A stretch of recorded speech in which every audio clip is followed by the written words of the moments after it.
Hello class 12 के प्यारे विद्यार्थियों, स्वागत करते हैं आप सभी का एक और नए वीडियो में। आज की इस वीडियो में हम देखने वाले जो आपका इकोनॉमिक्स का पेपर होने वाला उसके लिए मोस्ट एक्सपेक्टेड क्वेश्चन को देखने वाले हैं। यदि आप इस वीडियो को देख करके जाते हो तो बहुत सारे क्वेश्चन यहाँ से आपको डायरेक्ट एग्जाम में देखने को मिलने वाला है। तो वीडियो को अंत तक जरूर, वीडियो काफी इंपॉर्टेंट होने वाला है। और अगर चैनल पर नए हो तो वीडियो को लाइक करके चैनल को जरूर सब्सक्राइब कर देना। ऐसे वीडियो चैनल के माध्यम से मिलता है, वीडियो को लाइक करके चैनल को जरूर सब्सक्राइब कर देना। ठीक है, चलिए फिर हम एक एक करके सारे प्रश्नों को देख लेते हैं। ठीक है, तो आप इस वीडियो को अंत तक देना। आपका दे दीजिए डिस्क्रिप्शन में व्हाट्सएप चैनल लिंक, वहाँ से व्हाट्सएप में ज्वाइन करना, क्योंकि जैक बोर्ड से रिलेटेड सबसे पहले आपको अपडेट वहीं पे मिलता है। तो व्हाट्सएप चैनल को ज्वाइन करना मत भूलना, उसका लिंक जो है डिस्क्रिप्शन में दे दिया गया है। ठीक है, तो यहाँ पे देख सकते हो सबसे पहला प्रश्न हमारा आया था जो कि हमारा बोलता है निम्नलिखित, यहाँ पे देख सकते तो लिखा गया हमारा निम्नलिखित में किसका अध्ययन व्यष्टि अर्थशास्त्र के अंतर्गत होता है। ठीक है, तो किसका होता है आपके पास ऑप्शन दे देगा सामान्य स्तर, सामान्य कीमत स्तर, बेरोजगारी का अध्ययन, मुद्रा की पूर्ति या फिर उपभोक्ता का संतुलन। क्वेश्चन नंबर क्या हो जाएगा? क्वेश्चन फर्स्ट का हमारा राइट आंसर हो जाएगा ऑप्शन नंबर डी हो जाएगा, यानी कि उपभोक्ता का संतुलन क्या है, व्यष्टि अर्थशास्त्र के अंतर्गत क्या किया जाता है, अध्ययन किया जाता है। ठीक है, आगे देखो क्वेश्चन नंबर 2 बोलता है हमारा, यहाँ पे 2 देख सकते तो लिखा गया आपका वस्तु की मुद्रा के सापेक्ष कुल उपयोगिता में परिवर्तन की दर को क्या कहते हैं। ठीक है, वस्तु की मुद्रा के सापेक्ष कुल उपयोगिता में परिवर्तन की दर को जो हम लोग बोलते हैं क्या बोलते हैं, इसका जो राइट आंसर है सीमांत उपयोगिता बोलते हैं, यानी कि ऑप्शन नंबर डी बिल्कुल इसका राइट आंसर हो जाएगा। आगे देखो क्वेश्चन नंबर 3 बोलता है हमारा, क्वेश्चन नंबर 3 यहाँ पे दे दिया गया आपका उदासीनता वक्र विश्लेषण से संबंधित निम्नलिखित कथनों में से कौन सा कथन सही है, कौन सा कथन आपसे पूछ रहा है कि सही हो जाएगा। ठीक है, यहाँ पे देखो कथन, यहाँ पे 4 कथन दे दिया गया। ठीक है, चारों में से पूछ रहे कौन कौन सा सही आपको बताना है। ठीक है, यहाँ पे 4 कथन दे दिया, तो इसका जो राइट आंसर हो जाएगा वो हो जाएगा ऑप्शन नंबर, यहाँ पे देख सकते हो कथन क्या क्या है आपके पास, उपभोक्ता का एक देश होता है। उसके बाद कथन 2 आपके पास सामान्य एक उदासीन वक्र मूल बिंदु की ओर अवतर होता है, या फिर तीसरा ऑप्शन आपके पास उदासीन मानचित्र में मूल बिंदु से दूरी पर अवस्थित उदासीन अपेक्षाकृत अधिक उपयोगिता को अभी तक उपयोगिता स्तर को मापता है। फिर ऑप्शन नंबर डी आपके पास कथन नंबर 4 आपके पास है संतुलन की अवस्था में उदासीनता वक्र की ढाल कीमतों के अनुपात के बराबर होता है। इसका जो राइट आंसर हो जाएगा ऑप्शन नंबर डी, यानी कि कथन नंबर 1, 3 और 4 आपका सही हो जाएगा। फिर से देख सकते हो कथन नंबर 1, 3 और 4 आपका सही हो जाएगा। आगे देखो क्वेश्चन नंबर 3 बोलता है हमारा, क्वेश्चन नंबर 4 बोलता है हमारा एक घटिया वस्तु के लिए मांग वक्र की ढाल कैसी होती है। एक घटिया वस्तु के लिए मांग वक्र की ढाल कैसी होती है आपसे पूछ रहा है। तो क्वेश्चन नंबर 4 का जो राइट आंसर हो जाएगा ऑप्शन नंबर ए, यानी कि धनात्मक होती है। कैसी होती है? धनात्मक होती है। इस चीज को आप लोग याद रखना। नेक्स्ट क्वेश्चन को हम लोग देख लेते हैं। आगे यहाँ पर देख सकते हो क्वेश्चन नंबर 5 बोलता है आपसे उपभोक्ता की आय बढ़ने से किस प्रकार की वस्तु की मांग कम हो जाती है, किस प्रकार की वस्तु की मांग कम हो जाती है फिर पूछ रहा था। क्वेश्चन 5 का जो राइट आंसर हो जाएगा ऑप्शन नंबर डी। आप लोग हमेशा याद रखना कि फिर वस्तुओं का मांग क्या हो जाता है, कम हो जाता है। आगे देखो क्वेश्चन नंबर नेक्स्ट, यानी कि 6 नंबर क्वेश्चन बोलता है निम्नलिखित में से प्रतियोगी वस्तुओं का एक संयोग कौन सा, प्रतियोगी वस्तुओं का एक संयोग कौन सा आपसे पूछ रहा है। ठीक है, इसका जो राइट आंसर है क्वेश्चन नंबर 6 का हो जाएगा हमारा कमल और रजाई, जो कि एक दूसरे की जगह पे यूज किए जा सकते हैं। ठीक है, ऐसे वस्तुओं को क्या कहते हैं हम लोग, प्रतियोगी वस्तुओं कहते हैं। आगे देखो क्वेश्चन नंबर 7 क्या बोलता है आपसे निम्नलिखित में से किस वक्र का आकार यू आकार का होता है, किस वक्र का आकार यू आकार का होता है आपसे पूछ रहा था। ठीक है, तो इसका जो राइट आंसर हो जाएगा ऑप्शन नंबर बी, यानी कि सीमांत लागत का जो है आकार कैसा होता है, यू आकार का होता है। इस चीज़ को आप लोग हमेशा याद रखना। नहीं तो क्वेश्चन नंबर हमारा 8 है, तो क्वेश्चन नंबर 8 क्या बोलता है हमसे पैमाने के वृद्धिमान प्रतिफल के उत्पादन फलन से में साधनों को 3 गुना से वृद्धि करने पर उत्पादन में किस प्रकार से वृद्धि होगी।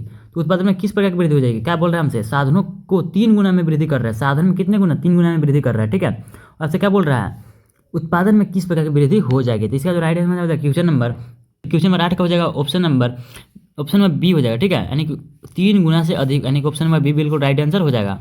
नेक्स्ट हमारा क्वेश्चन नंबर 9 बोलता है हमारा जब सीमांत लागत और औसत लागत से अधिक होती है, जब सीमांत लागत औसत लागत से अधिक होती है तब क्या होता है। तो क्वेश्चन नंबर 9 का हमारा राइट आंसर क्या हो जाएगा ऑप्शन नंबर सी, यानी कि औसत लागत बढ़ती है। ठीक है, औसत लागत बढ़ती है। 10 देखो 10 क्या बोलता है हमसे, 10 बोल रहा है हमसे किसी वस्तु की कीमत में 5% की वृद्धि करने पर, किसी वस्तु की कीमत में 5% की वृद्धि कर रहा है। ठीक है, आपसे क्या बोल रहा है उसकी पूर्ति मात्रा में कितना, 5% से 5% से क्या हो जाती है, 5% से बढ़ जाती है, यहाँ पे बढ़ जाती है। ठीक है, यहाँ पे क्या बोल रहा है जो वस्तु की पूर्ति होगी क्या होगा, इकाई लोचदार हो जाएगा। ठीक है, क्योंकि दोनों बढ़ रहा है, दोनों क्या हो रहा है, भी वृद्धि कर रहा है, भी वृद्धि कर रहा है, तो इकाई लोचदार हो जाएगा। आगे देखो क्वेश्चन नंबर 11 बोलता है आपसे यदि सरकार के द्वारा वस्तु के उत्पादन पर इकाई कर लगाती है तो उस वस्तु की पूर्ति क्या हो जाएगी, उस वस्तु की पूर्ति क्या हो जाएगी, कर लगाया जा रहा है उस पर, तो यानी कि उस वस्तु की पूर्ति जो है हमारा घट जाएगा। क्या हो जाएगा, ऑप्शन नंबर ए हो जाएगा। ठीक है, 11 का क्या हो जाएगा, ऑप्शन नंबर ए हो जाएगा। आगे देखो 12 नंबर प्रश्न बोलता है आपसे जब एक फर्म का पूर्ति वक्र कीमत अक्ष के समांतर होता है तो पूर्ति कीमत के सापेक्ष क्या होती है? पूर्ति कीमत के सापेक्ष क्या होती है? तो इसका राइट आंसर पूर्ण बेलोचदार होता है, यानी कि ऑप्शन नंबर डी बिल्कुल राइट आंसर हो जाएगा। ठीक है, नेक्स्ट देखो, नेक्स्ट क्वेश्चन बोलता है आपसे, क्वेश्चन नंबर 13 बोलता है आपसे, अन्य बातें समान रहने पर साधनों की कीमत के बढ़ने से संतुलन कीमत पर क्या प्रभाव होगा? क्या प्रभाव होगा? तो क्वेश्चन नंबर 13 का जो राइट आंसर हो जाएगा वो जाएगा ऑप्शन नंबर ए, यानी कि संतुलन कीमत बढ़ेगी। ठीक है, ऑप्शन नंबर ए बिल्कुल इसका राइट आंसर हो जाएगा। ठीक है, आगे देखो क्वेश्चन नंबर 14 क्या बोलता है हमसे? क्वेश्चन नंबर 14 बोलता है हमसे, बाजार में फर्मों के निबंध। तो क्वेश्चन नंबर 14 क्लियर नहीं, नेक्स्ट हम क्वेश्चन नंबर 15 को देखते हैं। क्वेश्चन 15 बोलता है आपसे, निम्नलिखित में से कौन एक समष्टिगत आर्थिक एजेंट है? कौन एक समष्टिगत आर्थिक एजेंट है? क्वेश्चन 15 का हमारा राइट आंसर हो जाएगा वो जाएगा ऑप्शन नंबर डी, यानी कि बैंक बिल्कुल करेक्ट आंसर हो जाएगा। आगे देखो 16 क्या बोलता है आपसे, निम्नलिखित में से किस पुस्तक के लेखक जे एम किंग्स है? जे एम किंग्स किस पुस्तक के लेखक है? ऑप्शन है पास वेल्थ ऑफ नेशन, या फिर इकोनॉमिक्स, या फिर प्रिंसिपल ऑफ इकोनॉमिक्स, या फिर the general theory of environment, internet and money. Question number कौन था आपसे? कौन था? क्वेश्चन नंबर 16 था ना, क्वेश्चन नंबर 16। इसका राइट आंसर क्या हो जाएगा? ऑप्शन नंबर डी हो जाएगा, क्योंकि देखो the general theory of employment, interest and money को जो लिखा था हमारे जेम्स किंग साहब ने लिखा था। ठीक है, नेक्स्ट देखो क्वेश्चन नंबर 17 क्या बोलता है आपसे? क्वेश्चन नंबर 17 बोलता है आपसे, निम्नलिखित में से किस चर का संबंध समय के एक निश्चित बिंदु से होता है? किस चर का संबंध समय के एक निश्चित बिंदु से? तो ऑप्शन है पास वस्तु, प्रभाव, स्टॉक, या फिर इनमें से कोई नहीं। क्वेश्चन नंबर 17 का जो राइट आंसर हो जाएगा ऑप्शन नंबर सी, यानी कि स्टॉक बिल्कुल राइट आंसर हो जाएगा। ठीक है, नेक्स्ट देखो क्वेश्चन नंबर 18 बोलता है आपसे, क्वेश्चन नंबर 18 बोलता है आपसे, जीडीपी की गणना किस विधि में अंतिम वस्तु के मौद्रिक मूल्यों का शामिल किया जाता है? तो कौन सा विधि हो जाएगा? सिंपल सा है, अंतिम वस्तु की बात करें तो कौन सा हो जाएगा? इसमें हो जाएगा हमारा उत्पादन विधि हो जाएगा ना, ऑप्शन नंबर ए हो जाएगा। क्वेश्चन नंबर 18 का जो राइट आंसर हो जाएगा हमारा ऑप्शन नंबर ए हो जाएगा। ठीक है, यानी कि उत्पादन विधि बिल्कुल राइट आंसर हो जाएगा। क्वेश्चन 19 बोलता है आपसे, वस्तु विनिमय प्रणाली का एक दोष निम्न में से कौन सा है? मूल्य संचय का अभाव, हाँ। वस्तु के द्वारा संयोग का अभाव, हाँ। मूल्य मापन का समस्या, हाँ। तो ऑप्शन नंबर डी, यानी कि इनमें से सभी बिल्कुल इसका राइट आंसर हो जाएगा। ठीक है, आगे देखो क्वेश्चन नंबर 20 क्या बोलता है आपसे? 20 बोलता है आपसे, व्यवसायिक बैंक का एक कार्य निम्नलिखित में से कौन सा नहीं है? कौन सा नहीं है? ऋण निर्गमन करना, हाँ ये तो है। बचत बैंक खाते में जमा स्वीकार करना है, भी है। सरकार का बैंक तो नहीं है। ऑप्शन नंबर सी बिल्कुल राइट आंसर हो जाएगा। ठीक है, कौन सा नहीं आपसे पूछा था तो कौन सा जाएगा? ऑप्शन नंबर सी हो जाएगा, सरकार का बैंक। ठीक है, सरकार का बैंक तो रिजर्व बैंक है, यानी कि भारतीय रिजर्व बैंक। हमारा क्वेश्चन में 21 बोलता है हमसे, यदि केंद्रीय बैंक संवैधानिक तरलता अनुपात यानी कि SLR को बढ़ा दे तो व्यवसायिक बैंकों को ऋण देने की क्षमता क्या हो जाता है? व्यवसायिक बैंकों को ऋण देने की क्षमता जो होता है हमारा क्या हो जाता है? तो इसका राइट आंसर क्या हो जाएगा? ऑप्शन नंबर बी, यानी कि कमी हो जाती है। ठीक है, ऑप्शन नंबर बी बिल्कुल इसका राइट आंसर हो जाएगा। ठीक है, ये क्वेश्चन आपका 2024 में पूछा हुआ है। आगे देखो क्वेश्चन नंबर 22 बोलता है हमसे, ब्याज दर में वृद्धि होने से मुद्रा की किस मांग में कमी होती है? मुद्रा की किस मांग में कमी होती है?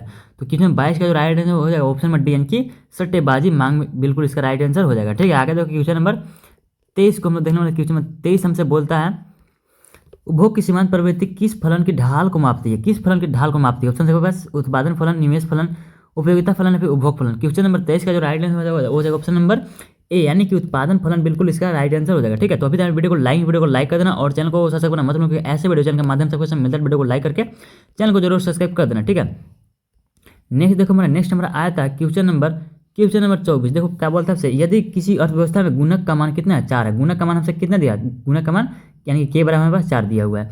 तो बचत की सीमांत प्रवृत्ति का मान क्या होगा? तो बचत की सीमांत प्रवृत्ति का मान कितना हो जाएगा? देखो के बराबर जो फॉर्मूला होता है 1/1 क्या होता है? MPC होता है, MPS होता है। ठीक है, देखो यहाँ पे 4 है, हमारा के का मान कितना है? 4 है। 4 बराबर 1 MPS हो जाएगा। ठीक है, अगर आप यहाँ से देखोगे तो यहाँ से आपको जो MPS का वैल्यू मिल रहा है, MPS का वैल्यू जब हमारा ये 4 इधर आएगा और MPS जो है उधर जाएगा तो 1/4 हो जाएगा। ठीक है, 1/4 हो जाएगा। जब 1/4 को आप लोग पॉइंट में लिखोगे तो कितना लिखोगे? यानी कि MPC का वैल्यू जो हमारा आ गया, सॉरी MPS का वैल्यू जो हमारा आ गया कितना आ गया? जब 1 को काटोगे 4 से तो कितना आ जाएगा? ये जो हमारा आ जाएगा, ये जो हमारा आ जाएगा 2.5 आ जाएगा। ठीक है, कहाँ पे? ऑप्शन नंबर सी बिल्कुल उसका राइट आंसर हो जाएगा। ठीक है, MPS हमसे यानी कि उपभोक्ता की बचत प्रवृत्ति हमसे पूछा जाए, यानी कि मार्जिनल प्रोपेंसिटी टू सेव। ठीक है, कौन सा हो जाएगा? 2.5 देखो ऑप्शन नंबर सी हो जाएगा। कुछ इस फॉर्मूला का आप लोग याद रखना है, किसी में बन जाएगा आपसे। आगे देखो क्वेश्चन नंबर नेक्स्ट, यानी कि क्वेश्चन नंबर 25 बोलता है हमसे, उपभोग की सीमांत प्रवृत्ति में वृद्धि समग्र मांग को किस प्रकार प्रभावित करती है? तो क्वेश्चन 25 का जो हमारा राइट आंसर हो जाएगा ऑप्शन नंबर बी, यानी कि समग्र मांग का वक्र की ढाल बढ़ेगी। आगे देखो 26 बोलता है हमसे, 26 क्या बोलता है, सरकार के राजस्व आय का एक स्रोत निम्न में से कौन सा, सरकार का राजस्व आय का बात कर रहा है, तो कौन सा हो जाएगा, क्वेश्चन नंबर 26 का राइट आंसर हो जाएगा ऑप्शन नंबर डी हो जाएगा, यानी कि सरकारी निवेश से लाभांश। ठीक है, जैसे किस प्रकार के बजट में सरकार का व्यय उसके आगम से अधिक होता है, किस प्रकार के बजट में उसके सरकार का व्यय उसके आगम से अधिक होता है, तो इसका राइट आंसर क्या हो जाएगा, क्वेश्चन नंबर 27 का। वो जगह मैंने आप लोग हमेशा याद रखें, घाटे का बजट में ऐसा होता है। आगे देखो 28 क्या बोलता है हमसे, भारत में निम्नलिखित में से किस उत्पाद को जीएसटी से बाहर रखा गया है, जीएसटी से बाहर रखा गया है, तो तंबाकू उत्पादन, लेखन सामग्री, आभूषण या फिर पेट्रोलियम उत्पाद। तो क्वेश्चन 28 का जो राइट आंसर हो जाएगा ऑप्शन नंबर डी, यानी कि पेट्रोलियम उत्पाद को बाहर रखा गया है। इस चीज़ को आप लोग याद रखना, काफ़ी ज़्यादा मोस्ट इंपॉर्टेंट क्वेश्चन है। नहीं देखो 29 आपसे क्या बोलता है, सरकार के द्वारा एकमुश्त कर लगाने से अर्थव्यवस्था में संतुलन आय पर क्या प्रभाव होता है, क्या प्रभाव होता है, तो क्वेश्चन नंबर 29 का जो राइट आंसर हो जाएगा ऑप्शन नंबर बी, यानी कि संतुलन आय में कमी होगी। क्या हो जाएगी, संतुलन आय में कमी हो जाएगी।